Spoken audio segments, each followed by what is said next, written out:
Apple aired the finale of its first original series this week. If you missed it, don't stress. Planet of the Apps was a decent 10-episode series, but it's not something that viewers will want to think about for hours like Netflix's House of Cards or talk about with friends like Hulu's The Handmaid's Tale. It's just a pretty, undramatic, very edited reality show about dozens of entrepreneurs, people who are trying to make careers off a business based around an app. Not unlike Shark Tank, viewers learn a little about what it takes to build an app-based company and raise venture capital. But unlike Shark Tank, it's really not that thrilling. That's okay, though. For Apple, the whole ordeal can be seen as a success. Unlike the iPhone, it doesn't have to be perfect. The tech giant proved that they can create a TV show and that at least some people, like myself, would watch. They also glorified the community they helped create.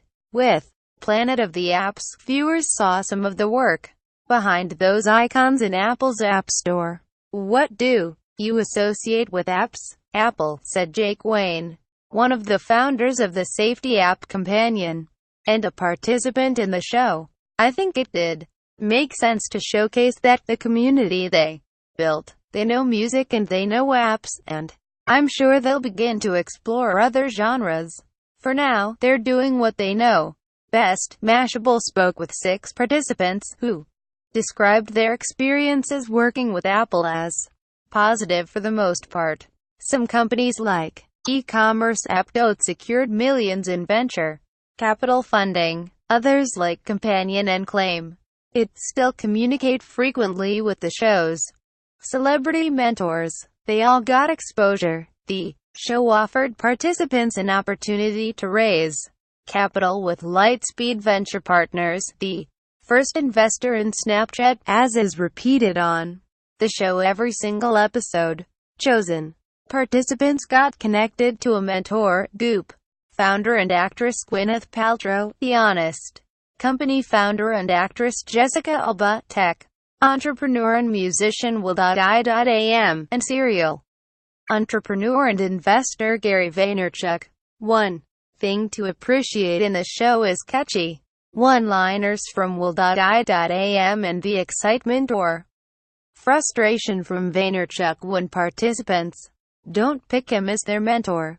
For some participants, the number one goal was fundraising. For others, it was about exposure for them and their products. We knew winners would be featured in the App Store and just credibility as well. We're a customer that takes consumer credit cards, so having that legitimacy is important as well, said Lauren Farley, founder and CEO of Dote. Others like Ashley Darcy, head of creative at Poncho, said she was excited by the opportunity to be on television, meaning Apple Music. Darcy said that Poncho founder Quan Huang was like, "Is this going to distract us from building the product?" I was like, "Who cares? I want to be on TV." It was a strategic decision as well, Darcy said. Regardless of what they wanted, the entrepreneurs got there via several channels. Lightspeed reached out to people they knew. The mentors did as well. The main thing Apple's producers were looking for was uniqueness. Several participants told Mashable Apple was looking for really game-changing apps, game-changing companies, and we were approached to do so, said Ali Abdullah. He lived on the streets before he secured his job as a software engineer at Google. That period of homelessness inspired him to start Claim It, an app for free products. It wasn't your typical depiction of two 30-year-old guys in hoodies. It's all sorts of people doing it for different reasons, said Lexi Ernst, co-founder of Companion. The entrepreneurs' stories weren't always well presented, however. Apple faced scrutiny after it released a promo for the show on Twitter that highlighted one participant not seeing his children. The company later removed the tweet. I don't fault Apple for putting that out, or taking it down. I didn't know that there was even going to be an ad and was surprised at the public reaction. Andrew Camendo, the founder of Pair, who was featured in the ad, wrote in an email to Mashable, "It was obvious that very few of the people who had a negative reaction saw the show, as it would have been clear what the context was, and that it wasn't representative of my daily life." Unfortunately for Apple, that reaction online was probably the most attention the show received on Twitter and in the media. Well, that's other than the not-so-nice reviews after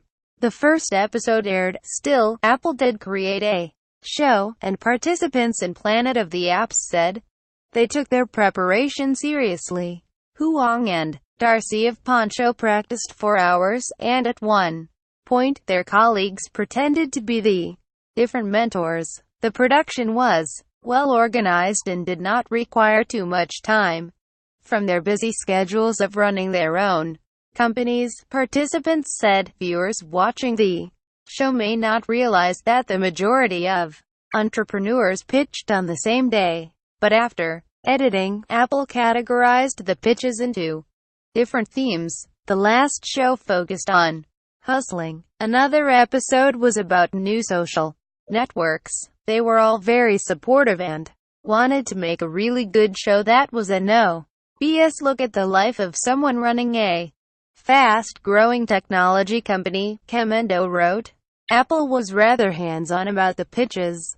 According to the participants, producers reviewed pitches before any were actually filmed. We had a meeting with producers where we went over our pitch, and we basically changed the whole pitch the night before based on their notes. Darcy said, quick change isn't Apple's expertise, but it seems that they pulled it off for Planet of the Apps. The question is, what about the next $1 billion?